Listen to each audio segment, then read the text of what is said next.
కోనసీమ గుండెకాయ లాంటి కొత్తపేట నియోజకవర్గంలో ప్రజల ప్రాణాలతో చెలగాటమాడుతున్న ఓ వంతెన బ్రిటిష్ కాలం నాటి బోడెపాలెం బ్రిడ్జ్ ఇప్పుడు ప్రమాదాలకు కేంద్రంగా మారింది. ఎప్పుడు కూలిపోతుందోనన్న భయంతో ప్రజలు బిక్కుబిక్కుమంటున్నారు.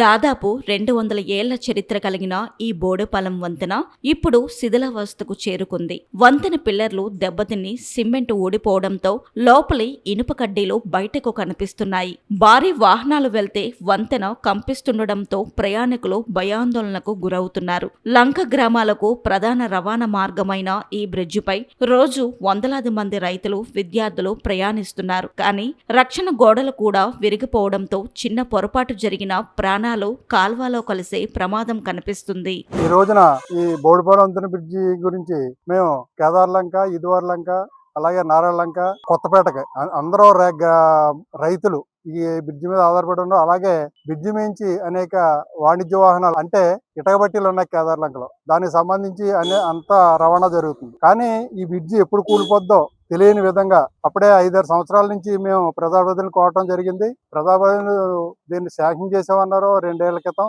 కానీ కొలతలు జరిగినాయి, కానీ దాన్ని అమల్లో పెట్టలేదు. దీన్ని త్వరగా మా మండపేట ఎమ్మెల్యే గారు, అలాగే కొత్తపేట ఎమ్మెల్యే గారు దీని మీద ప్రత్యేకమైన శ్రద్ధ తీసుకుని ఈ బ్రిడ్జి త్వరగా నిర్మిస్తారని కోరుకుంటూ లంక ప్రజల తరపున, అలాగే రైతుల తరపున, ముఖ్యంగా రైతులకి ఈ బ్రిడ్జి అనేక విధాలుగా ఉపయోగపడుతుంది. కాబట్టి దీన్ని త్వరగా పూర్తి చేయాలని కోరుకుంటూ ప్రజాప్రతినిధులు అందరికీ, అలాగే ఎమ్మెల్యే గారికి, అలాగే ఆలమూరి మండపేట ఎమ్మెల్యే గారికి మేము సవినయంగా మనవి చేసుకుంటాం.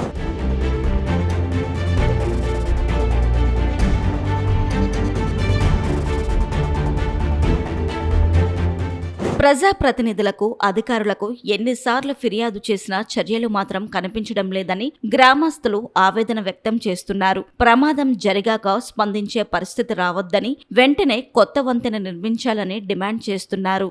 మరి కోనసీమ ప్రజల ప్రాణాలకు ముప్పుగా మారిన ఈ బోడెపాలెం వంతెనపై అధికారులు ఎప్పుడు స్పందిస్తారో చూడాలి. మరి మాకు 65 సంవత్సరాలు వచ్చాడు. అంతకుముందు ఎప్పటి నుంచో కట్టారో తెలుదండి. మేము పుట్టాలని చెయ్యలేదు. ముందునే పాడైపోయిందండి, కూలిపోయేలాగా ఉంది. 2 గ్రామాలు దాటుతుండే, ఒక కొత్తపేట అంతా దాటాలండి. అలా శ్రీనివాసపేట ఇటక లారీలు బోల్డ్ అండి, బట్టీలు లారీలు బోల్డ్ వెళ్తున్నాయండి. కార్లు గట్ట, ఆటోలు గట్ట జనం పాడైపోయేలా కాపాడుతుండే.